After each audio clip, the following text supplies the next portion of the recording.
Hello guys, good to have you back for another video of Search Reset My Car. In today's video I'm going to show you can change the menu language of a Lynk & Co 2022.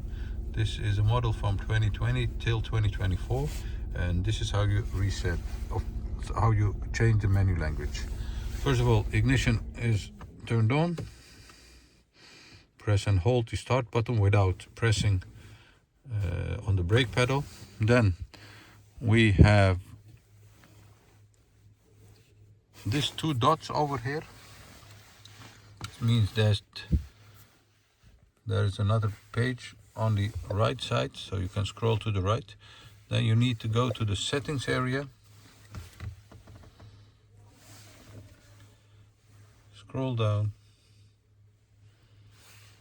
system, and then language. Let's say I'm gonna do it to Dutch,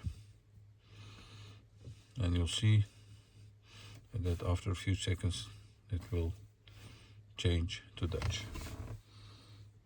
So once again, from the beginning, scroll to the right, settings, system, language, English, Dutch, what you want. That was it. I hope you enjoyed it.